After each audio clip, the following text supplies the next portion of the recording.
حضرت سیدنا ابراہیم علیہ السلام کے بارے میں آپ بقرعید کے موسم کے اندر سنتے ہیں کہ وہ پیغمبر جس کو اللہ تبارک و تعالیٰ نے آزمائشوں سے گزارا، جن کے امتحان لیے، جن کی پریکشا لی گئی اور پریکشا کے بعد ان کو انعامات سے نوازا گیا. آپ نے ایسے دور میں جنم لیا تھا جو دور نمرودی کہا جاتا ہے. کون؟ حضرت سیدنا ابراہیم علیہ السلام ایسے دور میں دنیا میں تشریف لائے جو دور نمرودی تھا. اس وقت کیا تھا؟ ایک ایسا بادشاہ، میں نے کہا نا حضرت سلیمان علیہ السلام کی سلطنت پوری دنیا پر تھی، ان کے بعد یہ نمرود بھی ایسا تھا جس نے پوری دنیا پہ سلطنت کی، اور اس نے 5 برس سلطنت نہیں کی، 5 سال بادشاہت نہیں کی. نمرود نے 400 برس دنیا میں حکومت کی. اس کی 800 سال کی تو عمر ہوئی ہے. 400 برس تک نمرود کو ایک بخار بھی نہیں آیا، ایک مرتبہ زکام بھی نہیں آیا، ایک مرتبہ کھانسی بھی نہیں آئی. مطلب یہ ہے کہ اللہ تبارک و تعالیٰ نے اس کو دولت دی، حکومت دی، سلطنت دی، اور پھر اللہ نے دیکھا کہ کب تک یہ نافرمانی کرتا ہے. کہتے ہیں اللہ تعالیٰ ڈھیل دیتا ہے، پہلے جانے دیتا ہے، آج نہیں کل نہیں، لیکن جب اللہ کی طرف سے پکڑ آتی ہے نا تو پھر وہ کہیں کا نہیں رہتا. ہوا کیا؟ نمرود نے 400 برس تک حکومت کی. اس نے حکومت کیا کی؟ حکومت میں کیا کیا؟ غریبوں کے اوپر ظلم کیا، یتیموں کو ستایا، امیروں کو جو ہے اپنے پاس بٹھانے لگا اور غریبوں کے ساتھ بدسلوکیاں کرنے لگا. یہ نمرود کی حکومت تھی. 400 برس تک اس طرح یہ حکومت کرتا رہا. پوری دنیا میں اس کے کارندے اور اس کے ماننے والے، اس کے سپاہی موجود تھے. پھر کیا ہوا؟ حد یہ کر دی اس نے کہ جب بڑھتا گیا، ایک دن اس نے اعلان کر دیا کہ بھائی میرے دربار میں آنا ہونا تو پہلے آنا، بعد میں پہلے سجدہ کرنا پڑے گا، سجدہ کرنے کے بعد میرے پاس آنا. مطلب کیا ہوا پتا ہے؟ نمرود نے اپنے آپ کو خدا کہہ دیا اور لوگوں کو اپنی بارگاہ میں اپنے پاس جھکانے لگا کہ سجدہ کرو، بعد میں فریاد رکھو.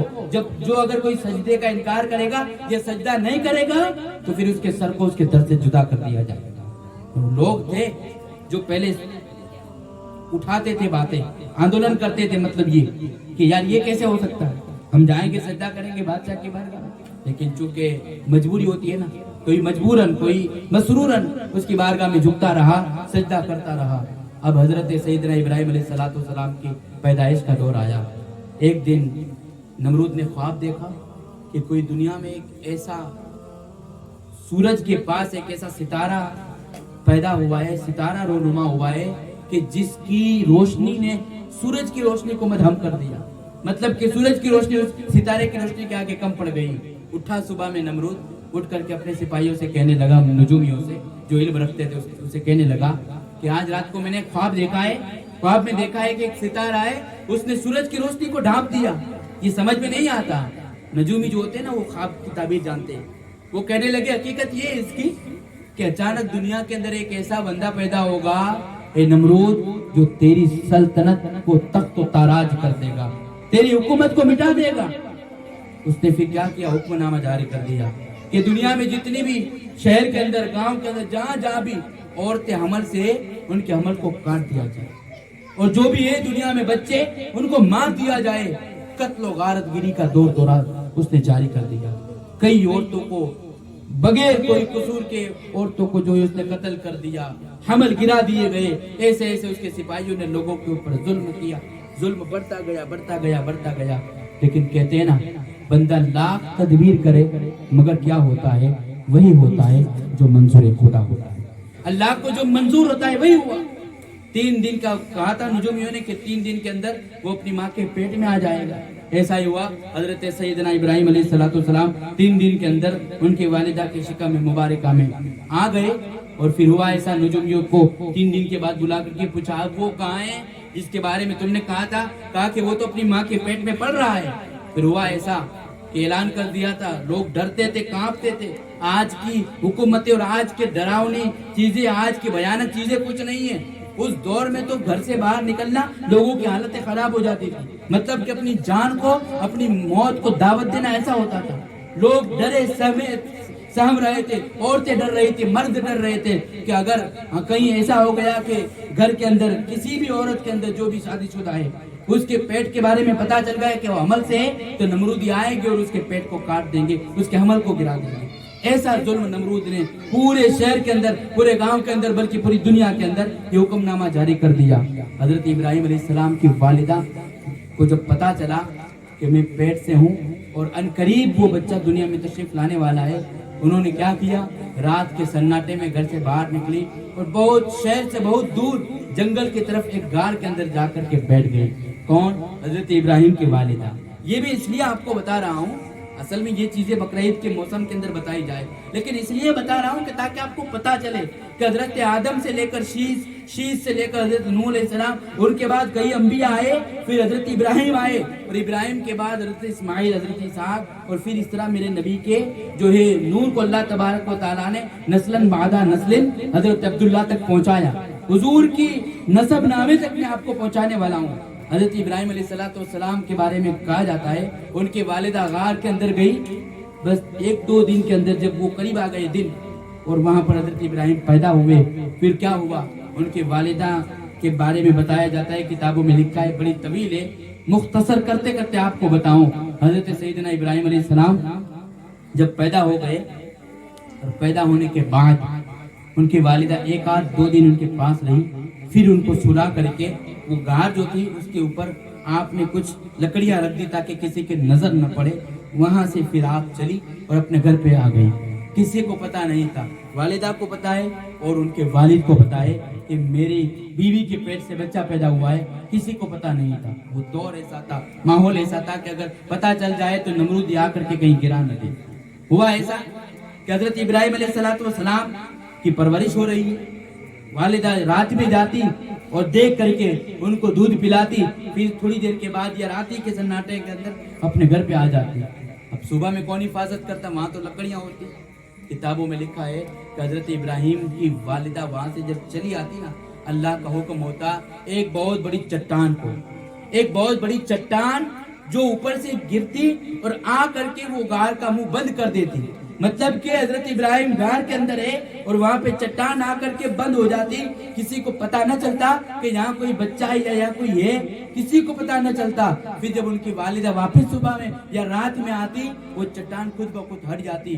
ایک دن ایسا ہوا کہ حضرت سیدنا ابراہیم علیہ السلام اکیلے سو رہے تھے، بچپن کا زمانہ ہے، سوئے ہوئے تھے، اور ان کی والدہ اچانک آئی، وہ چٹان کو خود بخود ہٹتے ہوئے دیکھا تو وہ سمجھ گئی کہ جس بارے میں نمرود کو جو خواب آیا تھا یہ کوئی اور نہیں، یہ میرے پیٹ سے، میں ہی خوش قسمت عورت ہوں کہ میرے پیٹ سے بچہ پیدا ہونے والا ہے اور یہ ظالم حکومت کو تباہ کرے گا۔ وہ سمجھ گئی، بلکہ انہوں نے ایک منظر یہ دیکھا، وہ منظر یہ تھا، حضرت سیدنا ابراہیم کی والدہ نے دیکھا کہ ان کے منہ کے اندر چھوٹی چھوٹی، چونکہ کم سینی کا عالم ہے نا، 2 انگلیاں حضرت ابراہیم کے منہ کے اندر ہے۔ ان کے والدہ نے غور سے دیکھا تو کیا دیکھا، ایک انگلی سے دودھ نکل رہا ہے اور ایک انگلی سے شہد نکل رہا ہے۔ مطلب سمجھ گئی کہ ان کی حفاظت کوئی اور نہیں بلکہ میرے بیٹے کی حفاظت خود میرا پروردگار فرما رہا ہے۔ یہ حضرت سیدنا ابراہیم کی حفاظت ہو رہی ہے۔ پھر کس طریقے سے کیا ہوا، حضرت سیدنا ابراہیم علیہ السلام، عام بچہ جو 1 سال میں بڑا ہوتا ہے نا، وہ آپ 1 مہینے میں بڑے ہو جاتے تھے، چند مہینوں کے اندر، چند سالوں کے اندر آپ جوان ہو گئے۔